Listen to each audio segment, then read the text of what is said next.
Tell us about how you taped with these people who were, sometimes in other countries, but it didn't even matter. They could have been down the street and you still would have to tape with them from your bed. But how did you do it? What was the sort of like logistics of that, of interviewing them and the whole setup? So it's interesting that you say that, because in the beginning, so this film started in many ways with a Kickstarter campaign, and I knew that I wanted to make a campaign video and also sort of shorter content, and that I thought it would take 6 days. So we shot for 6 days and over the course of 6 months, because I would actually go in person to a sort of studio in New York to shoot interviews, and then would come back to Princeton, where I was living at the time, and then collapse in bed for 29 days, and then I would do it again. And yeah, I was just going to say, I want to stop you. You said 6 days in 6 months. Yeah. I mean, that's an incredible ratio of what you were able to put out versus what it took from you to do that. Yeah. Yeah, but I guess what I learned is that the ratio doesn't matter. It's like, as long as you put in the effort and the time, it doesn't matter how long it'll take. Like, yeah, you'll get there, right? Like, it's sort of, I mean, we don't have a choice. You just learn that kind of patience. And I think in some ways, I've been able to accomplish a lot more in the last 4 years than I had my entire life up to that point, in part because I have only had the one thing. Like, this is the one thing that I've been doing.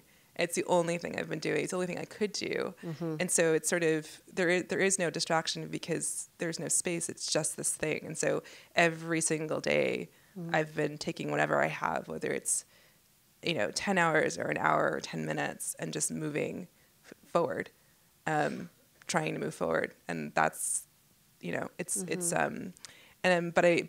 the insight that I had, so we were using a Skype teleprompter, which is sort of a poor man's Interrotron, and the reason we were doing it was because I just like the aesthetic of eye contact, and also was kind of conscious of the fact that these would be these conversations that I was having with other patients, and so I wanted you to know that I was also on the other side of that exchange, and so we would set up these sort of iPad teleprompter where you'd have a iPad sitting in a bed with the sort of image of me on Skype reflected over the camera lens, with a sort of two-way mirror. So I would travel all the way to New York, and then just to sit in the next room to do these interviews.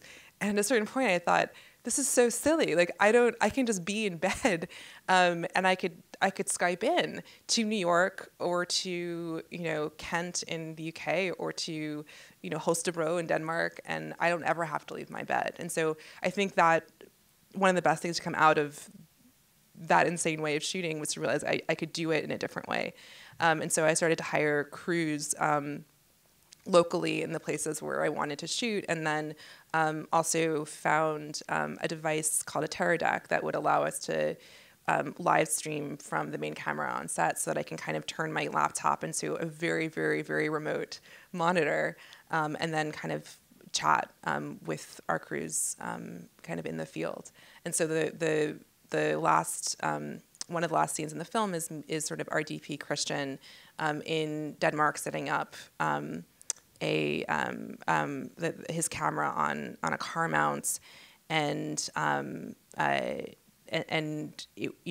for me it was the emotion of that moment is that I hadn't been outside my own home in 4 months, and I'd forgotten that I hadn't actually seen the sun in that long, and I forgot what it was like to watch a sunset, and suddenly it was sort of in this sort of gorgeous color, like on my screen, in this sort of me watching this forest in this country I'd never been before, and it was surreal because it was in some ways better than life, and at the same time I couldn't go into my backyard, and that contrast between how big my life was and how small it was at the same time, and how amazing and awesome it was to be on that journey, and how desperate I was to get out of that room, is sort of what's unfolding in that moment.